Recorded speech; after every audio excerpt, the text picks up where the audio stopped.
এটা মানে কেন ল্যাটেক্স এত জোস বা ওভারলিফ এত জোস এটা একটু পরে বুঝবেন। সো এই যে কন্টেন্ট আপাতত আমরা একটু পরে জেনারেট করবো, যেহেতু আমাদের এখনো কোনো চ্যাপ্টারই ক্রিয়েট করি নাই। সো কন্টেন্ট আমরা এখন লিখবো না, list of figures, list of tables, ঠিক আছে। তো এই জিনিসগুলি আমরা একটু পরে করব, যখন আমাদের মেইন ডকুমেন্টে ফিগার্স বা টেবিল চলে আসবে তখন এটা জেনারেট করব, ঠিক আছে। এটা পরে কি আছে? এটা পরে আছে অ্যাবস্ট্রাক্ট। এই ল্যাটেক্স ওয়ার্কশপটা কি নিয়ে বা ল্যাটেক্স কি কারণে ইউজ করব? অ্যাবস্ট্রাক্ট, তারপর হচ্ছে চ্যাপ্টার, ঠিক আছে। তো আমরা এইটা চেষ্টা করি তৈরি করা, ঠিক আছে। অ্যাবস্ট্রাক্টটা কিভাবে লিখে আর চ্যাপ্টার গুলো কিভাবে ক্রিয়েট করে এটা আমরা চেষ্টা করে দেখি পারি কিনা, ঠিক আছে। আর আমি আপনাদের কাছে একটু বলে নেই, আমি হয়তো কিছু জিনিস বারবার হয়তো এক্সপ্লেন করছি, জিনিসটা হচ্ছে আপনাদের মানে ভালোভাবে বোঝার জন্য এবং ল্যাটেক্সের যারা প্রথম তাদের ভয়টা যেন কেটে যায় ওই জন্য আর কি। সো একটু ধৈর্য ধরবেন, আমি হয়তো কিছু কথা বারবার বলে ফেলছি, কিন্তু আমি যখন শুরু করব তখন মানে তাড়াতাড়ি হয়ে যাবে আর কি। ওকে, তো আমি এখন অ্যাবস্ট্রাক্ট কিভাবে লিখে দেখি, ঠিক আছে। সো এখানে দেখি মেইন ডকুমেন্টে তো আমরা দেখলাম কি অ্যাবস্ট্রাক্ট আছে আর চ্যাপ্টার আছে, ঠিক আছে। তো আমাদের এখন টার্গেট হচ্ছে কিভাবে অ্যাবস্ট্রাক্ট আর চ্যাপ্টার গুলো দেওয়া যায়, ঠিক আছে। তো আমরা এই যে সেকেন্ড পেজে আমাদের কি আছে, ইন্ট্রোডাকশন আর প্রোগ্রাম, এগুলো তো সেকশন, এগুলো আমাদের দরকার নাই এখন, ঠিক আছে। আর আমি বলেছিলাম যে চ্যাপ্টার, সেকশন, সাবসেকশন এগুলো নিয়ে একটা আলোচনা করব। এইটা একটু এখন শর্টে বলে যাই, যারা সায়েন্টিফিক জার্নাল বা স্ট্যান্ডার্ড জার্নালের সাথে পরিচিত না তাদেরকে একটু বলি, বা ইন জেনারেল যেহেতু ইউটিউবে দেওয়া হবে অনেক অডিয়েন্স দেখবে, তাদের উদ্দেশ্য বলা যে চ্যাপ্টার, সেকশন, সাবসেকশন এগুলোর জন্য। আপনি যে বই পড়েন, বই অবশ্যই চ্যাপ্টারকে জানেন, ঠিক আছে। এক একটা বড় টপিক এক একটা বড় ক্যাটাগরির আন্ডারে করা হয়, যেটাকে চ্যাপ্টার বলে। সো একটা চ্যাপ্টারের আন্ডারে ওই সাপোজ সালোক সংশ্লেষণ যদি বায়োলজি বই হয়, হয়তো সালোক সংশ্লেষণ নিয়ে একটা চ্যাপ্টার হতে পারে। ওইটার আন্ডারে সালোক সংশ্লেষণের প্রক্রিয়া, প্রসেস, ডায়াগ্রামস, ওইগুলি মনে হয় ছোট ছোট টপিক আকারে এক্সপ্লেইন করতে পারে, ঠিক আছে। তো এই কারণে চ্যাপ্টার গুলো ইউজ করা হয়, ঠিক আছে। তো এইখানে দেখেন চ্যাপ্টার 1 কি লেখা আছে, ইন্ট্রোডাকশন টু লেটেক্স। তো চ্যাপ্টার 1 এর ভিতর আবার একটা লেখা আছে কি, ইন্ট্রোডাকশন। সো চ্যাপ্টার 1 এর ভিতর যে মেইন সেকশন গুলো থাকবে, সেগুলো মানে মেইন প্যারাগ্রাফ থাকবে বা মেইন টপিক থাকবে, সেগুলোকে আমরা বলি সেকশন। যেমন ইন্ট্রোডাকশন একটা টপিক, যেহেতু চ্যাপ্টার 1 এর ফার্স্ট টপিক, ওই জন্য ওটাকে আমরা 1.1 দিয়ে রিপ্রেজেন্ট করি। চ্যাপ্টার 1 এর সেকেন্ড টপিক, সেটাকে 1.2 দিয়ে রিপ্রেজেন্ট করি। এখন দেখেন এই যে ডকুমেন্ট, এইটার আন্ডারে আবার কিছু ছোটখাটো টপিক থাকতে পারে না। তো এই যে এই সেকেন্ড টপিক, এই টপিকের আরো সাব টপিক থাকতে পারে, ঠিক আছে। তো ওইটার জন্য আর কি ওইটাকে সাব সেকশন বলে। যেমন এটা সেকশন আর এটা হচ্ছে সাব সেকশন, ঠিক আছে।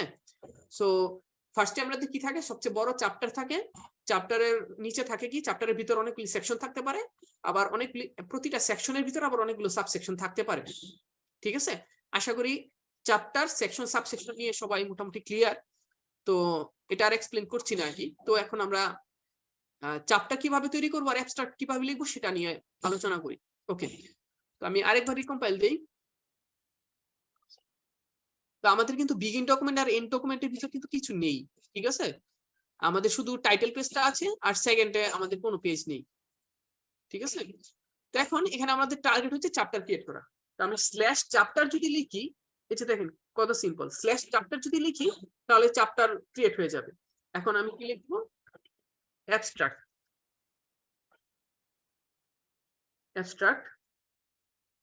শীতে মনে হচ্ছে হাত পা জমে গেছে, টাক করতে কেমন জানি লাগছে। ওকে, সরি। অ্যাবস্ট্রাক্ট, তারপর আরেকটা চ্যাপ্টার কি হবে, ইন্ট্রোডাকশন টু লেটেক্স, ঠিক আছে। ওকে, আরেকটা চ্যাপ্টার ক্রিয়েট করে ফেলি আমরা, সরি। এই যে আপনাকে কিন্তু সাজেশনও দেখাচ্ছে, ঠিক আছে। আপনি লেখা শুরু করলে আপনাকে সাজেশনও দেখাবে, আপনার পুরোটা লিখতে হবে না, ঠিক আছে। এখানে আপনার অনেক সময় বেঁচে যাবে। তো এখানে আমাদের ইন্ট্রোডাকশন টু লেটেক, এটার চ্যাপ্টারের পরে কি চ্যাপ্টার আছে? Article organization. ঠিক আছে, আমরা আরেকটা ক্রিয়েট করে ফেলি।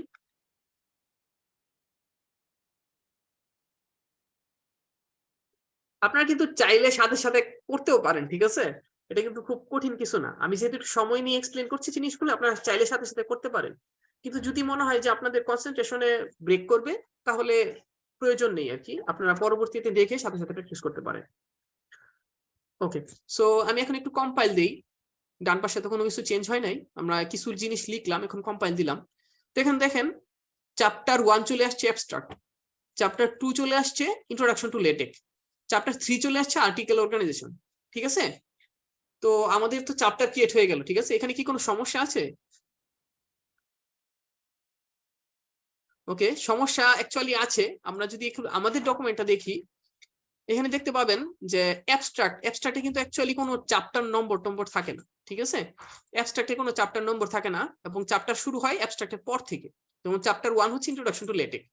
ঠিক আছে, কিন্তু আমাদের চ্যাপ্টার 1 এ চলে গেছে অ্যাবস্ট্রাক্ট, আবার চ্যাপ্টার 2 তে গেলে চলে গেছে ইন্ট্রোডাকশন টু লেটেক।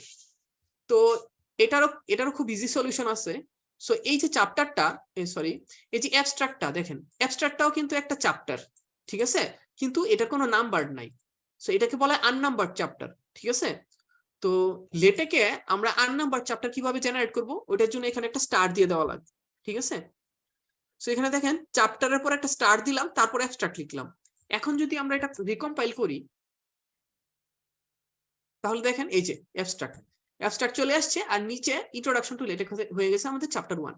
ঠিক আছে, সো এই যে আমরা সাকসেসফুলি আমাদের অ্যাবস্ট্রাক্ট এবং চ্যাপ্টার ক্রিয়েট করে ফেললাম, এবং কন্টেন্ট কিভাবে লিখবো সেটা এখন আমরা বলি নেই। ঠিক আছে, ওকে, এখন এই যে অ্যাবস্ট্রাক্ট, আমি আমার এই ডকুমেন্টে চলে গেলাম, এই যে অ্যাবস্ট্রাক্টে যা আছে সব কপি করে ফেলি, এই যে কপি করে ফেললাম, এবং ওইটা মেইন ডকুমেন্টে, এই যে এই দেখেন, এখন এই অ্যাবস্ট্রাক্টের ভিতর আমি কিছু লিখবো, এটার জন্য এই যে চ্যাপ্টার অ্যাবস্ট্রাক্ট লিখলাম না, এটার পরে লিখতে হবে। ঠিক আছে, এটার পরে যা লিখলাম ওইটা কি হয়ে যাবে, ওইটা চ্যাপ্টারের আন্ডারে চলে যাবে। আমি একটু রিকম্পাইল দিই।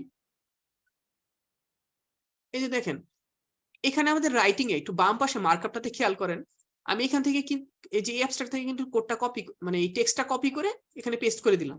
তো এখানে দেখেন একটা প্যারাগ্রাফ, এই যে এখান থেকে এতটুকু পর্যন্ত একটা প্যারাগ্রাফ শেষ হয়েছে, তারপর এখান থেকে আরেকটা প্যারাগ্রাফ শুরু হয়েছে, তারপর থার্ড প্যারাগ্রাফ হচ্ছে এখানে। ঠিক আছে, কিন্তু আমাদের তো অ্যাবস্ট্রাক্টে পুরোটা মিলে একটা প্যারাগ্রাফ দেখাচ্ছে, ঠিক না? সো এই সমস্যাটা আমাদের সমাধান করা লাগবে। তো আমরা যদি আমাদের মেইন ডকুমেন্টে যাই, এখানে কিন্তু 3টা প্যারাগ্রাফ আছে অ্যাবস্ট্রাক্টে। সো সো এই ওভারলিফে বা লেটেকের প্যারাগ্রাফ কিভাবে কাজ করে? সো লেটেকে যদি আপনি প্যারাগ্রাফ সেপারেট করতে চান, তাহলে এক লাইন গ্যাপ দিলে হবে না, আপনার মোটামুটি এন্টার দিয়ে 2 লাইনের মতো গ্যাপ দিতে হবে। ঠিক আছে, তো এই যে আমি 2 লাইন গ্যাপ দিলাম, এখন যদি আমি রিকম্পাইল দেই, তাহলে এই যে দেখেন আমার প্যারাগ্রাফ সেপারেট হয়ে গেছে। তো আমি এখানেও একটা প্যারাগ্রাফ চাচ্ছি, তো আমি এখানেও 2টা এন্টার দিয়ে দিলাম।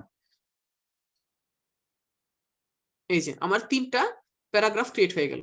ঠিক আছে, নাইস। এখন এখানে এই যে আমি প্যারাগ্রাফ ক্রিয়েট করলাম জাস্ট এন্টার দিয়া। সো এটা আরো অনেক ভাবে প্যারাগ্রাফ ক্রিয়েট করা যায়, এই যে /PAR। ঠিক আছে, /PAR এটা দিয়ে আপনি প্যারাগ্রাফ ক্রিয়েট করতে পারবেন। কিন্তু কি দরকার, আপনি এন্টার দিয়ে যখন একটা প্যারাগ্রাফ ক্রিয়েট করতে পারছেন, তো আপনার মানে আবার মার্কআপ লেখার কি প্রয়োজন? ঠিক আছে, সো এটা সবচেয়ে ইজিয়েস্ট ওয়ে আর কি একটা প্যারাগ্রাফ ক্রিয়েট করা। সো আমি যদি এখানে দেখেন এটা নিচে একটা এন্টার দিয়ে আরো কিছু লিখতেছি। ঠিক আছে, যেমন ওয়েলকাম টু দিস ওয়ার্কশপ। ঠিক আছে, ওয়েলকাম টু দি ওয়ার্কশপ দিয়ে আরেকবার আমি কম্পাইল দিলাম। ঠিক আছে, এই যে দেখেন ওয়েলকাম টু দি ওয়ার্কশপ কিন্তু নতুন প্যারাগ্রাফে চাই নাই, এজন্য আমি কি বলছিলাম যে 2টা এন্টার দিতে হবে মিনিমাম। ঠিক আছে, মানে ডকুমেন্টটা যাতে ভিজুয়ালি সেপারেটেড থাকে। এখন যদি আমি দিই এই যে ওয়েলকাম টু ওয়ার্কশপ, এটা কিন্তু নতুন প্যারাগ্রাফে চলে গেছে। ঠিক ঠিক আছে, এখন দেখেন এই ওয়েলকাম টু দিস ওয়ার্কশপ, এই যে প্রত্যেকটা প্যারাগ্রাফের আগে একটা ইন্টেন্ট চলে আসে না, এই যে কতটুকু খালি জায়গা, এটাকে আমরা ইন্টেন্ট বলি আর কি। আমি একটু মেইন ডকুমেন্টে চাই, যে দেখেন আমাদের প্রত্যেকটা প্যারাগ্রাফ শুরু হওয়ার আগে কিন্তু একটা ইন্টেন্ট চলে আসে। ঠিক আছে, এটা এটা হচ্ছে অবশ্যই থাকা উচিত, একটা স্ট্যান্ডার্ড ডকুমেন্ট এটা থাকা উচিত। কিন্তু অনেক সময় আপনি যদি মডিফাই করতে চান এবং যদি চান যে ইন্টেন্ট না থাকুক, তাহলে একটা কমান্ড আছে, কমান্ডটার নাম হচ্ছে নো ইন্টেন্ট,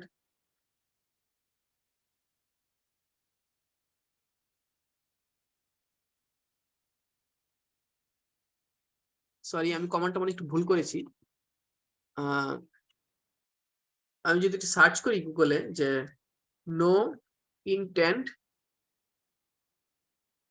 ওভারলিফ, ঠিক আছে, এই যে নো ইন্টেন্ট, ঠিক আছে, এই যে দেখেন আপনার চলে আসছে কিন্তু নো ইন্টেন্ট। এই যে ওভারলিফের খুব সুন্দর ডকুমেন্টেশন আছে যেখানে আপনি বলে দিবেন নো ইন্টেন্ট। এই যে আমি মনে হয় স্পেলিং ভুল করেছিলাম, ঠিক আছে, এই যে এই যে দেখেন এখানে একটা জিনিস বলা আছে, if you would like to indent the first paragraph as a section you can include the indent first paragraph. আচ্ছা ঠিক আছে, এগুলো প্রয়োজন নাই, আমরা জাস্ট নো ইন্টেন্ট এখান থেকে কপি করে নিই, ঠিক আছে, নো ইন্টেন্ট কপি করে নিলাম, তারপর আমাদের ডকুমেন্টে চলে যাই, এখানে পেস্ট করে দিলাম। আমি গুগল সার্চটা করে দেখানোর উদ্দেশ্য হচ্ছে মানে এরকম যে কোনো টার্ম, যেমন আমি নো ইন্টেন্ট ভুলে গেলাম, এটা কিন্তু খুব স্বাভাবিক। প্রথম যখন লেটেকে কাজ শুরু করবেন আপনি হচ্ছে অনেক কমান্ড ভুলে যাবেন, ঠিক আছে, কোনো সমস্যা নেই, ভুলতেই পারেন, মানুষ মানুষ ভুলবেই, ঠিক আছে। তো সিম্পল গুগল সার্চ করলে, যেমন আমি নো ইন্টেন্ট ওভারলিফ লিখে সার্চ করছি, সাথে সাথে আমাকে রেজাল্ট দিয়ে দিয়েছে এবং আমরা পেয়ে গেছি, ঠিক আছে। তো এই গুগল সার্চ করে দেখানোর উদ্দেশ্যটা ছিল যে আমরা যেন যে কোনো কিছু, যেমন আপনার একটা টেবিল বা একটা অ্যালগোরিদম, যে কোনো কিছু পরবর্তীতে যদি ভুলে যান বা সিনট্যাক্স যদি একটু ভুলে যান, সেটা আপনি এরকম সার্চ করে পেয়ে যেতে পারেন, ঠিক আছে। প্রয়োজনে সামনে আরো কয়েকটা এক্সাম্পল আমি দেখাবো না, তো জিনিসটা আরো ইজি হয়ে যাবে। এই যে দেখেন আমার নো ইন্টেন্ট তখন স্পেলিংটা ভুল ছিল, এখন স্পেলিংটা ঠিক হয়ে গেছে। এই যে এ ওয়েলকাম টু দিস ওয়ার্কশপ, এখন কিন্তু কোনো ইন্টেন্ট নেই, ঠিক আছে। সো আমি আবারও বলছি, একটা প্যারাগ্রাফ শুরু হলে অবশ্যই সামনে একটু খালি স্পেস থাকতে হয়, যেটাকে আমরা ইন্টেন্ট বলি। সো এটা স্ট্যান্ডার্ড ফরম্যাট। যদি আপনি কোনো কারণে ইন্টেন্ট না চান তাহলে এই ইন্টেন্ট কমান্ড, নো ইন্টেন্ট কমান্ডটা ইউজ করবেন আর কি। আমি কেটে দিলাম এটা। তো আমি আরেকবার কম্পাইল দিই। আমাদের অ্যাবস্ট্রাক্টটা দেখতে এখন এই আমাদের এই পূর্ববর্তী এই ডকুমেন্টের মতো হয়ে গেছে, ঠিক আছে।